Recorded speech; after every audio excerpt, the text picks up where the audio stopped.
All right, welcome back.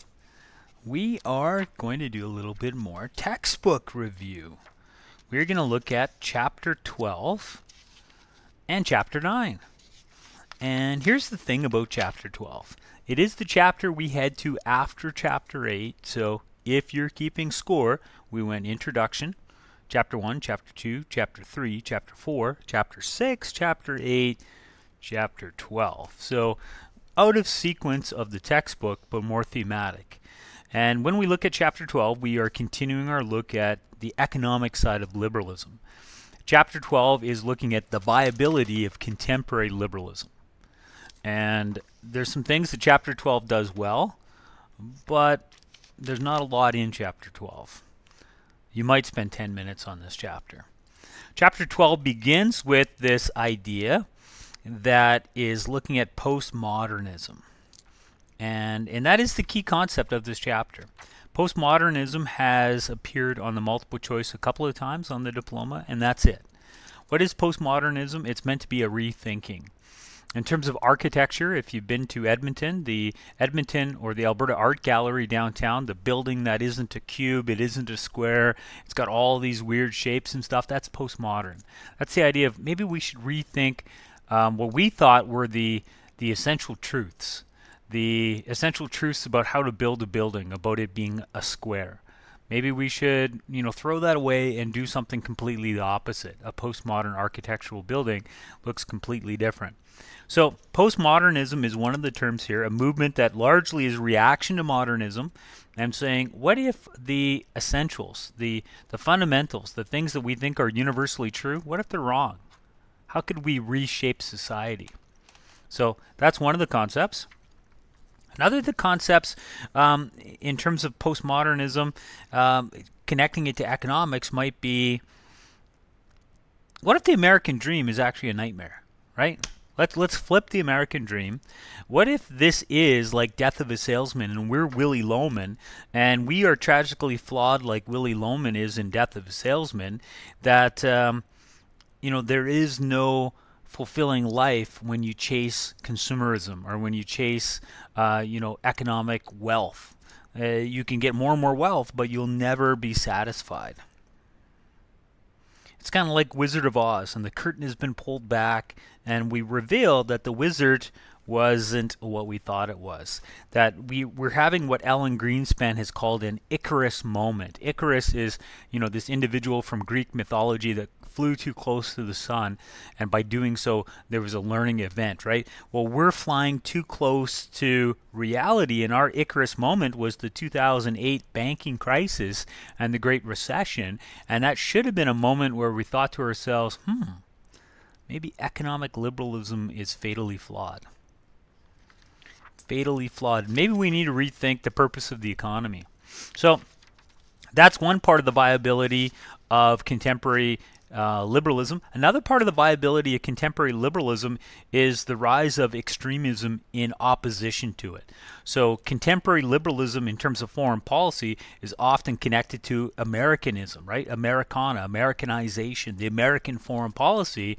9/11 was a moment, an awakening for many Americans that they realized not everybody wants to be clones and puppets of us. That our presence in their sphere of influence actually causes a negative blowback to us, and they might attack us to try to send a message, stay out of my backyard. So the rise of extremism, both abroad and within America, is evidence of a new threat to liberalism. A rise of extremism in opposition to liberalism. Like, we don't want capitalism, we don't want democracy, so that's a threat to liberalism. But also within a liberal society, extremism might become present in the streets, right? So, for lack of a better understanding, liberalism allows for tolerance and plurality, right? So, America's a liberal society, so they have the freedom of speech. But through the freedom of speech, you have groups that are the alt-right, and you have groups like Antifa, and you have these polar extremes that are at times seems like literally in a street war with each other. So one of the problems with liberalism is because of tolerance, you might actually breed extremism. The textbook also talks about economic extremism, the extreme cost of capitalism, the power of corporations to have influence on public policy. And then finally, the last bit of the chapter talks about the environmental cost of capitalism. And it's all grossly out of date, right? Because the textbook's from 14 years ago and the climate has changed since then. But it talks about things like environmental change and the Kyoto Protocol. Obviously, we have the Paris Accords now instead. And it talks about, how long can we do this? How long can we continue to engage in the economic activities that we have without causing permanent, irreversible damage to the thin biosphere? That means that we've created the death of birth. All concepts from Social 10. And unfortunately, Chapter 12 kind of wraps up with the idea that pandemics, and when they wrote it, they're talking about, pre-COVID-19. Obviously, they didn't know about that. They didn't even know about the 2009 H1N1. But since the textbook was created, 2009's H1N1 and now 2019's COVID-19, that still in 2021 exists, they show threats to globalism, which are threats to a free exchange of goods and services, which in essence is a threat to economic liberalism. What's a threat to global capitalism? Pandemics are. Because of pandemics, countries may decide to close their borders and try to become self-sufficient and not rely upon supplies from other countries. That's Chapter 12. There's not a lot to it.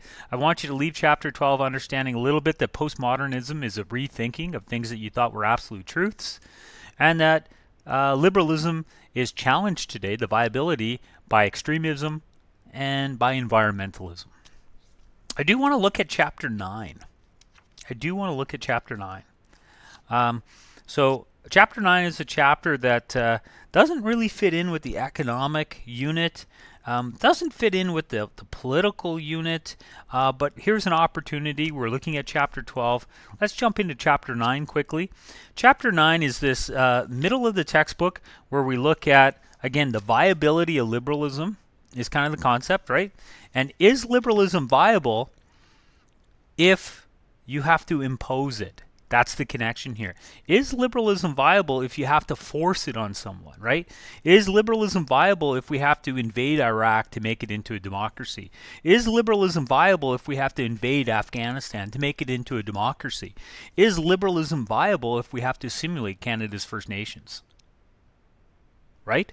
So liberalism is meant to be individualism. Not everybody wants individualism. We do have conflicting ideologies, even in Canada. Conflicting understandings of the purpose of land and land ownership.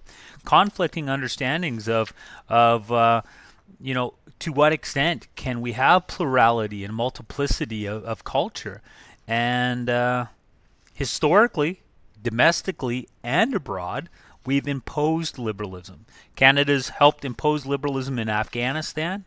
Canada helped recreate Japan at the end of World War II.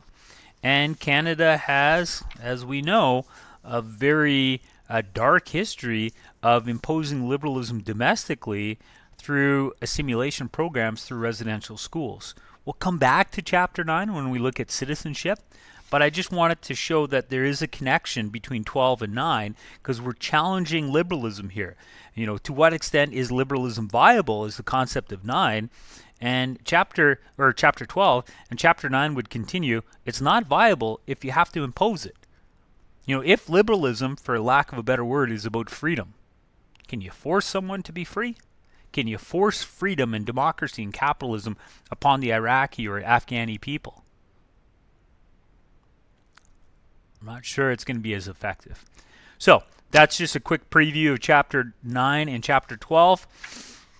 The next chapter we'll do together is Chapter 5, which will be on authoritarian economics and authoritarian politics.